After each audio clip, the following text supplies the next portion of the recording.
If you watched my last video, you'd see that I visited the York Minster. I completed the tower challenge, 275 steps all the way to the top. And once you get up there, the views are amazing. It's well worth doing if you're going to visit the place. Once I came down the spiral staircases, the 275 steps again, I visited the Undercroft Museum. And then after that, I went and got some lunch. In this video, I'm going to be going through the Shambles up towards the York Castle Museum and also going up Clifford's Tower. So if you want to see what I get up to, keep watching here.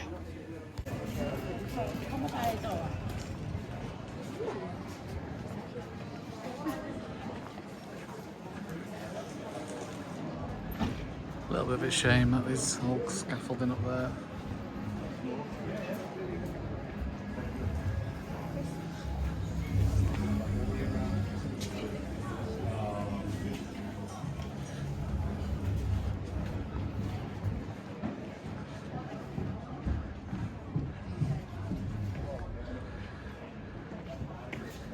Still see, you can imagine it in medieval times during the Viking era. All these, I think the Vikings did design a lot of these streets, but didn't necessarily get them built. But there you got the little shambles up there. See.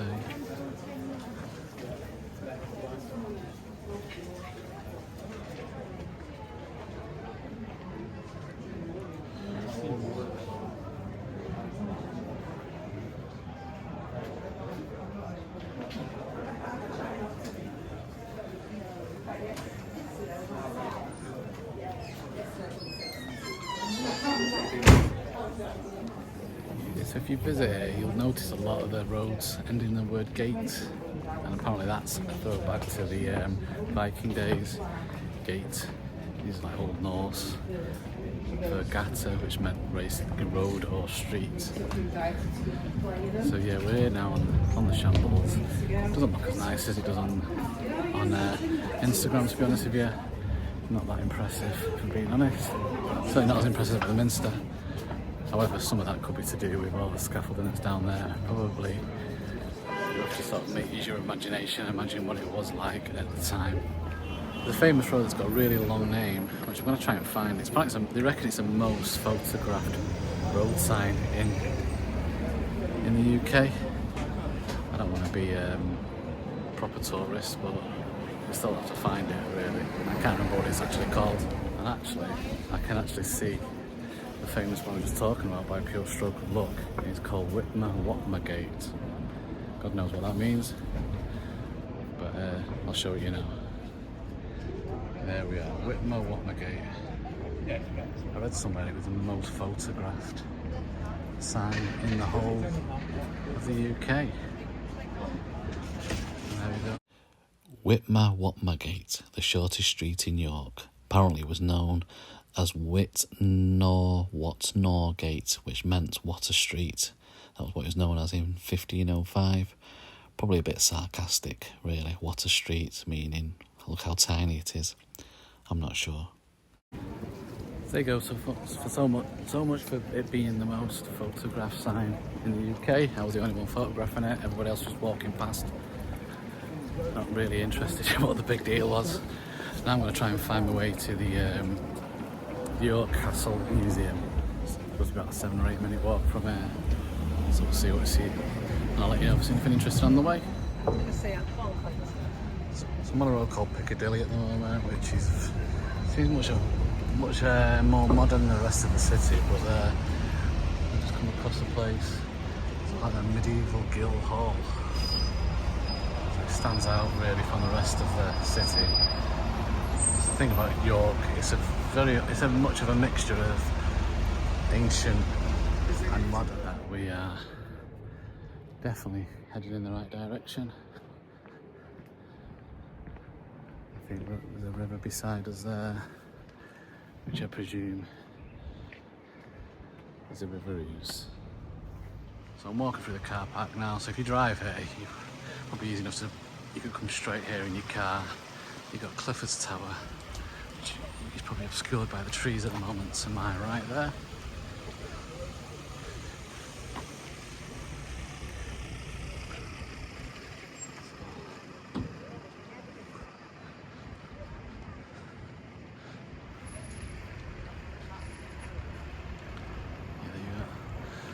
Clifford's Tower there. Some more steps for me to walk up in a minute. Not entirely sure what that building is there. It's quite impressive looking. And then just over here now, we've got the York Castle Museum, which is where we're headed now. I'll have a walk around there, maybe film a little bit, and I'll let you know what I think and whether I recommend you pay a visit. As I walked round York Castle Museum, the first part I came to was a depiction of Victorian England, and the first few exhibits were reconstructions of what the interior of a Victorian home would have looked like. After looking around there, I went on to what was probably my favourite part of the museum, which was the old Kirkgate Victorian street. Which, as you walk round there, you'll see old shop fronts, which are the actual shop fronts from the original Kirkgate back in Victorian times. The sound effects that play in the background make the place very atmospheric, and it feels like you've travelled back in time to Victorian Kirkgate in York. I highly recommend you come and have a look around this if you're interested in Victorian history.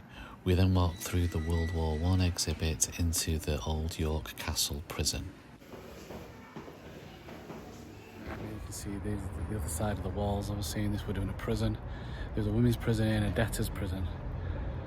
So the debtor's prison basically was before sort of the middle of the 19th century. If you were in Britain and you couldn't pay your bills, you'd be thrown in prison. You wouldn't be classed as a criminal exactly, you'd just be thrown in prison, and you wouldn't be able to get out. So maybe a family member or somebody paid the debt for you. And at that time as well, they wouldn't feed you, they wouldn't clothe, they wouldn't support you. You'd either be reliant on charity, or you'd be able to pay your own way. But the fact you were in a debtor's prison in the first place probably meant you didn't have much money anyway. It's about the middle of the 19th century. I think they realised that they weren't going to get paid if they were throwing you in prison and you couldn't go to work.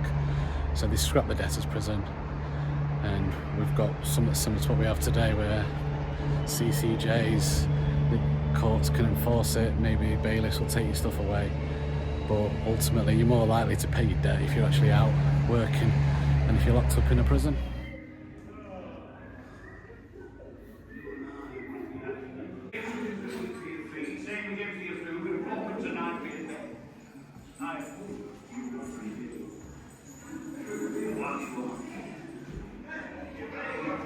Yeah, Richard Turpin, otherwise known as Dick. He was held there until he was executed. I think he was there. He is behind me. Stealing horses, robbing people, maybe a murder, I think. But yeah, he's even confessed. So yeah, Dick Turpin was held there before his execution. The castle was built in the 11th century by William the Conqueror, and it was a stronghold for a long time after that. You can come and visit the York Castle Museum, where I've just been in now. The actual museum itself is on the site of the old prisons, the debtor's prison, the women's prison, and it's just across from Clifford's Tower. So Clifford's Tower is the only remaining bit of the original castle that was here. So where I'm sat now is just on a picnic bench, just between the museum, which is based on the old prison, and the last remaining bit of the castle. I'll show you that now. So you can see over there, York Castle Museum. If you pan across, it was a nice day today. It was cold this morning. We've got lots of kids playing out, and that is what's known as Clifford's Tower. Not as many steps as the Minster one. Your legs are already aching. It's still tiring. So we'll see what this has got to offer.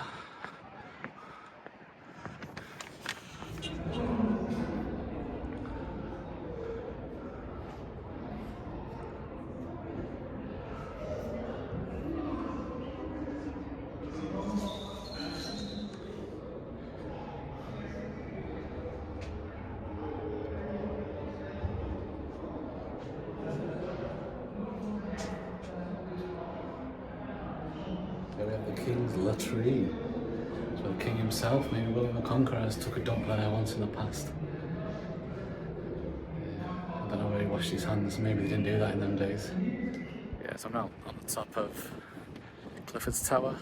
Some really good views. A lot of sites of a lot of battles here. It's very much a stronghold. Obviously the York took the side of the royals against parliamentarians should I say, which obviously they eventually lost. And as a Manchester lad, I could be cheeky and say it's not the only time the York picked the wrong side. I think they also picked the wrong side in the War of the Roses, which they eventually lost. But I don't want to upset too much of my Yorkshire friends by revisiting that old story. The Clifford's Tower is another place for a good view. There in the distance there, you can see the Minster where we went up earlier. You have a good view of the York skyline also. You could argue it's maybe even a better view than the top of the Minster because we haven't got all the cages blocking our view, so when I'm filming it feels like it's getting a better spot. Yeah, so I'm on Coppergate now and I've seen a sign saying York Museum this way, so if I pass it I'm tempted to pop in. So York, which if you don't know was the name that the Vikings gave York when they ran the place, so if I see it I'm going to go in, I think. It's not too expensive, so I think it's another hour before it shuts, so it's enough to get around I think.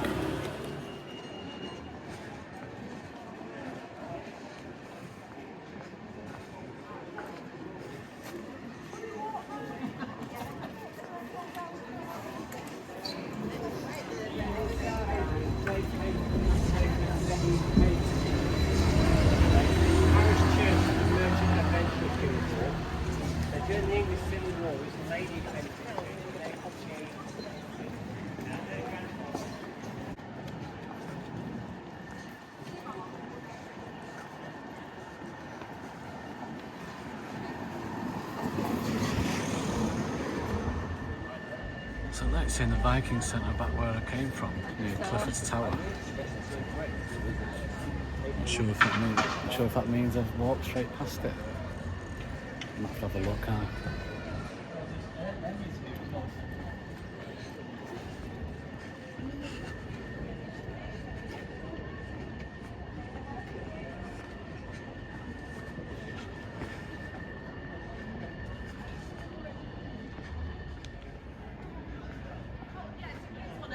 It's back this way, near the Viking Centre.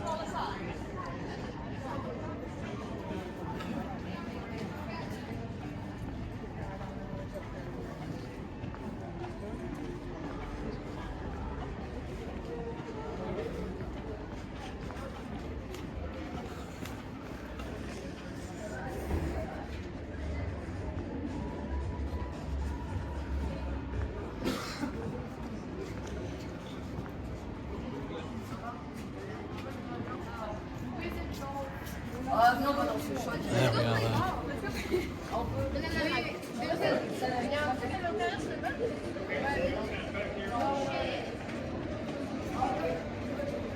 What time did you close today? So last admission is 4:45. Oh, right, so I'm coming. Do you have to pre-book? Or? Yeah, we're pre-booking only. Yeah, so I'm at the York Viking Centre now. You have to pre-book actually. So the next available slot was 4:15. So it's I've got about half an hour wait now. I'm a little bit tired. I might just sit and chill out for a few minutes, give my phone a bit of a charge, and then I'll go into the York Viking Centre. I'm pleased I actually made it. I didn't think I was going to. I thought I was going to be too busy, but I'll see another one added to the list, which wasn't necessarily planned for me today. But yeah, I was in the area. I was wandering around, and I knew I was close to it, so I decided to go and find it. If you join me again for my third and final vlog from my day trip to York, I'll show you around the York Viking Centre, and I'll also give you my views on York as a destination for a day trip. I hope you can join me then.